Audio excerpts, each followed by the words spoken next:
রোজা, অবশেষে আমরা কোথায় আসলাম? থানচি। থামসি। থামসি না আব্বু, বলো থানচি। থানচি। মাশাল্লাহ।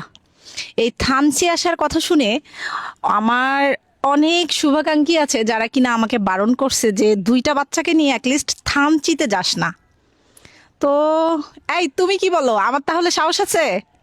হ্যাঁ, দুইটা বাচ্চাকে নিয়ে এত উঁচুতে, প্রায় 1200 ফুট উঁচুতে এখন আমরা আছি। আমার পিছনে বিশাল আকৃতির একটা পাহাড়, মানে রুম থেকে বের হয়েই এত সুন্দর একটা পাহাড়, সত্যি অসাধারণ।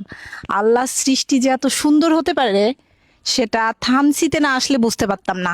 নীলগিরি পর্যন্ত পাহাড়গুলো একটু অন্যরকম, কিন্তু থানচি রোডে ঢুকে মনে হলো না পাহাড় আরো সুন্দর হতে পারে যদি না কেউ থানচিতে এসে দেখে।